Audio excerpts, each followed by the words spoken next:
Hello friends, എല്ലാവർക്കും ഇന്നത്തെ വീഡിയോയിലേക്ക് സ്വാഗതം. ആദ്യമേ നിങ്ങൾ തുടക്കത്തിൽ കണ്ട ഒരു വീഡിയോ എന്ന് പറയുന്നത് BJP നേതാവായിട്ടുള്ള രാജീവ് ചന്ദ്രശേഖർ ഗുരുവായൂർ വെച്ച് കഴിഞ്ഞ ദിവസം എടുത്ത ഒരു വീഡിയോ പോലെ ഒരു വീഡിയോ റീൽ എടുത്തിട്ടുണ്ടായിരുന്നു. ആ ഒരു റീലാണ് നിങ്ങൾ ഫസ്റ്റ് കണ്ടിട്ടുള്ളത്.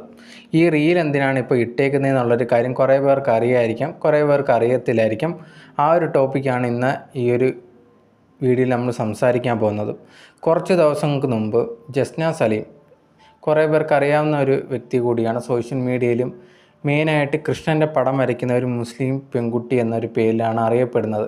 ആ ഒരു സ്ത്രീ ഉണ്ടെങ്കിൽ ഗുരുവായൂർ വെച്ചൊരു വീഡിയോ എടുത്തിട്ടുണ്ടായിരുന്നു. ആ ഒരു വീഡിയോയുടെ പേരിൽ കുറേ അധികം പ്രശ്നങ്ങളും കാര്യങ്ങളും ഉണ്ടായിട്ടുണ്ടായിരുന്നു. കോടതി വിധിയൊക്കെ വന്നിട്ടുണ്ട്. ആ ഒരു പെൺകുട്ടിക്കെതിരെ കേസൊക്കെ എടുത്ത് കലാപത്തിന് ആഹ്വാനം ചെയ്തു എന്ന പേരിലാണ് ആ ഒരു കേസും കാര്യങ്ങളും വന്നിട്ടുണ്ടായിരുന്നത്. അത് ഭയങ്കര ഇഷ്യൂസ് ആയിട്ടുണ്ട്. മീഡിയസ് എല്ലാം അത് എടുത്ത് വെച്ച് ഭയങ്കരമായിട്ട് സംസാരവും കാര്യങ്ങളൊക്കെ ആയിരുന്നു. പക്ഷേ കഴിഞ്ഞ ദിവസം രാജീവ് ചന്ദ്രശേഖർ ഇതേ കണക്കൊരു വീഡിയോ ഇട്ട സമയത്ത് അത് വലിയതായിട്ട് ഒരു ചാനലിലും ചർച്ച ചെയ്യുകയോ ഒന്നും തന്നെ ചെയ്തിട്ടില്ലായിരുന്നു. ഇതാണിപ്പോൾ സോഷ്യൽ മീഡിയയിൽ ഫുള്ള് ചർച്ച ചെയ്തുകൊണ്ടിരിക്കുന്ന ഒരു വിഷയം. നമ്മളൊന്ന് ആലോചിച്ച് നോക്ക്, രണ്ട് പേർക്ക് രണ്ട് നിയമങ്ങളാണോ? നിയമങ്ങൾ എല്ലാവർക്കും ഒന്നായിരിക്കണം. ഒരിപ്പോൾ രാഷ്ട്രീയ പ്രവർത്തകനാണെന്നോ ഒരു സാധാരണ ഒരു വ്യക്തിയാണെന്നോ പറഞ്ഞ് രണ്ട് നിയമങ്ങളാവുന്നത് ഒരിക്കലും ശരിയായിട്ടുള്ള ഒരു കാര്യമല്ല.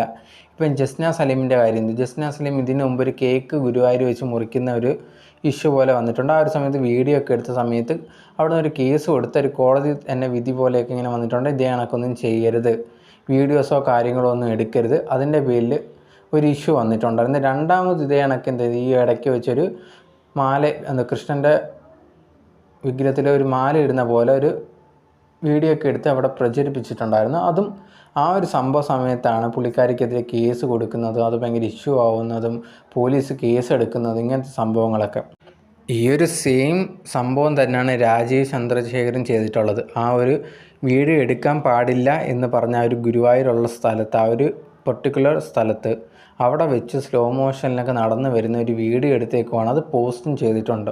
പക്ഷെ അതിനെക്കുറിച്ച് സംസാരിക്കാൻ ഇവിടുത്തെ മീഡിയയോ കേസ് എടുക്കാൻ ഭയങ്കരമായിട്ട് ധൃതി കാണിച്ച ആരും തന്നെ ഇല്ല. അപ്പോൾ രണ്ട് പേർക്കും രണ്ട് നിയമങ്ങൾ. ഇവിടെ ഭരിക്കുന്നവർക്കും പാർട്ടി പ്രവർത്തകർക്കും വലിയ വലിയ പൊസിഷനിൽ ഇരിക്കുന്നവർക്കും ഒരു നിയമം, സാധാരണക്കാർക്ക് വേറൊരു നിയമം എന്നുള്ളൊരു കാര്യമാണ് ഇപ്പോൾ തെളിയുന്നത്.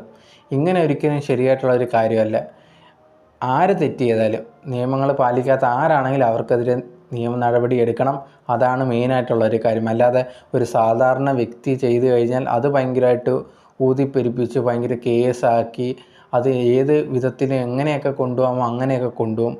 പക്ഷേ ഇത്തിരി നല്ല പൊസിഷനിലിരിക്കുന്ന ഒരു രാഷ്ട്രീയ പ്രവർത്തകനാണെങ്കിൽ ആ ഒരു വ്യക്തി ഒരു വീഡിയോ എന്തെങ്കിലും എടുത്തു കഴിഞ്ഞാൽ അത് കുഴപ്പമൊന്നുമില്ല, വലിയ ചർച്ചാ വിഷയങ്ങളോ കാര്യങ്ങളോ കുഴപ്പങ്ങളൊന്നുമില്ല. ഇനി ജസ്ന ഒരു മുസ്ലിം ആയതുകൊണ്ടാണോ അങ്ങനെ ചെയ്തതെന്ന് മറ്റ് ചിലരുടെ കമൻറ്റ് ബോക്സിൽ വന്ന് കമൻ്റായിട്ട് ചോദിക്കുന്നുണ്ട്. ചിലപ്പോൾ ആകാം, നമുക്ക് പറയാൻ പറ്റില്ല. അതല്ല, നിയമം എല്ലാവർക്കും ഒന്ന് തന്നെ ആണെങ്കിൽ ഇതേ കണക്ക് രാജീവ് ചന്ദ്രശേഖരൻ്റെ കാര്യം ചർച്ച ചെയ്യണം, കേസുകൾ എടുക്കണം, പോലീസ് അത് മുമ്പോട്ട് പോകണം. അതൊന്നും ചെയ്യുന്നില്ല. അങ്ങനെ ആകുമ്പോൾ രണ്ട് മതം ആയതുകൊണ്ട്, അല്ലെങ്കിൽ ജസ്ന ഒരു മുസ്ലിം ആയതുകൊണ്ടാണ് ഈ ഒരു ഇഷ്യൂ വന്നതെന്ന് നമുക്ക് പറയാൻ സാധിക്കത്തുള്ളൂ. എന്തായാലും ആ ഒരു ചെയ്ത കാര്യം ഒരിക്കലും ശരിയായിട്ടുള്ളൊരു കാര്യമല്ല. എനിക്ക് പേഴ്സണലി പറയാനുള്ളൊരു കാര്യം, ഒരു നിയമം എന്ന് പറയുമ്പോൾ നമ്മൾ സാധാരണ എന്ന് പറഞ്ഞാൽ എല്ലാവരും സാധാരണ ജനങ്ങളാണ്. ഓരോരുത്തരുടെ പൊസിഷൻസ് ഡിഫറെൻ്റ് ആണ്. ചിലവർ ഡോക്ടറാണ്, ചിലവർ എഞ്ചിനീയേഴ്സാണ്, ചിലവർ വേറെ ജോലിയായിരിക്കും, ചിലപ്പം പോലീസായിരിക്കും, ചിലവർ രാഷ്ട്രീയമായിരിക്കും, ചിലപ്പം സിനിമയിലായിരിക്കും.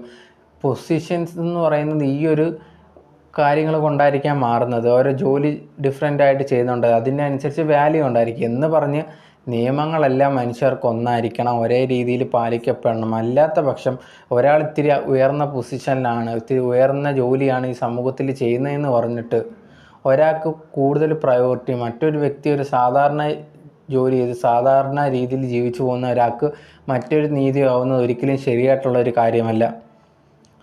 ഇപ്പം രാജീവ് ചന്ദ്രശേഖർ ചെയ്തത് ഓക്കെ, ക്ഷമിച്ച് വിടാം, അല്ലെങ്കിൽ ഇത് വലിയ കാര്യമായിട്ട് എടുക്കണ്ട എന്നാണെങ്കിൽ ജസ്ന ചെയ്തത് അതേ കണക്ക് ചെയ്യണമായിരുന്നു, അതേ കണക്ക് വിടണമായിരുന്നു. ഇത് മീഡിയാസ് എല്ലാം എടുത്തു വെച്ച് ഭയങ്കരമായിട്ട് ചർച്ച ചെയ്യുന്നു, അതൊരു ഭയങ്കര ഇഷ്യൂവിലേക്ക് പോകുന്നു. അതൊരിക്കലും ശരിയായിട്ടുള്ള ഒരു കാര്യമല്ല. രണ്ട് പേർക്ക് രണ്ട് നിയമം എന്ന് പറയുന്നത് ഒരിക്കലും ശരിയായിട്ടുള്ള ഒരു കാര്യമല്ല.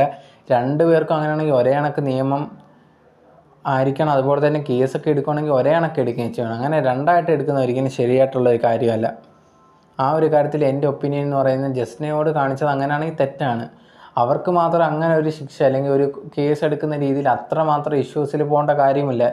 ചന്ദ്രശേഖരനും അതേ കണക്ക് തന്നെ പറഞ്ഞു. ഇപ്പം കുറേയധികം പേര് കമൻറ്റ് ബോക്സിൽ വന്നിട്ട് പറയാം അതങ്ങനെ കേക്ക് മുറിക്കുന്നതൊക്കെ കുഴപ്പമാണ്, അല്ലാതെ വീഡിയോ എടുക്കുന്നതൊന്നും കുഴപ്പമില്ല അങ്ങനെയൊക്കെ പറഞ്ഞു. ഈ ഒരു കോടതി ആ ഒരു പറഞ്ഞിട്ടുള്ള റൂൾസിൽ അവിടെ പറഞ്ഞിട്ടുള്ള കാര്യങ്ങൾ അവിടെ ഫോട്ടോസോ വീഡിയോസോ ഒന്നും എടുക്കരുത് എന്നുള്ളൊരു കാര്യം. അപ്പം അത് ഏത് രീതിയിൽ എടുത്താലും അത് തെറ്റ് തന്നെയാണ്. അതിപ്പം 2 രീതിയാണെങ്കിലും ശരി, അതൊരിക്കലും ശരിയായിട്ടുള്ളൊരു കാര്യമില്ല. വീഡിയോസ് ഏത് രീതി എടുത്താലും അത് മോശം തന്നെ. അതിൽ ഒത്തിരി വലുതും ഇത്തിരി ചെറുത് അങ്ങനെയൊന്നുമില്ല. എടുക്കാൻ പാടില്ല എന്ന് പറഞ്ഞാൽ എടുക്കാൻ പാടില്ല. അങ്ങനെ അത് കേസ് വരുമെങ്കിൽ 2 പേർക്കെതിരെയും കേസ് വരണമായിരുന്നു, ഒരാൾക്കെതിരെ മാത്രമല്ല. ഈ ഒരു വിഷയത്തിൽ നിങ്ങൾ ഈ ഒരു വീഡിയോ കാണുന്ന നിങ്ങളുടെ ഒപ്പീനിയൻ എന്താണ്? നിങ്ങളെന്താണ് ഈ ഒരു രാജീവ് ചന്ദ്രശേഖരനെ സപ്പോർട്ട് ചെയ്താണോ, അതോ നിങ്ങൾക്കിതിനെക്കുറിച്ചുള്ള ഒപ്പീനിയൻ എന്താണെന്നുള്ളത് കമൻറ്റ് ബോക്സിൽ കമൻറ്റായിട്ട് രേഖപ്പെടുത്തുക. അത് നിങ്ങൾ പറയുന്നത് എന്താണ് എന്നറിയാൻ എനിക്ക് താല്പര്യമുണ്ട്. അതെന്തായാലും കമൻറ്റ് ബോക്സിൽ കമൻറ്റായിട്ട് രേഖപ്പെടുത്തുക. സോ ഇതുപോലത്തെ ഉള്ള വീഡിയോസ് കിട്ടണമെങ്കിൽ നിങ്ങൾ എൻ്റെ ചാനൽ സബ്സ്ക്രൈബ് ചെയ്താൽ മാത്രമേ കിട്ടത്തുള്ളൂ. സോ മറക്കാതെ സബ്സ്ക്രൈബ് ചെയ്തതിന് സപ്പോർട്ട് ചെയ്യുക. Okay, by.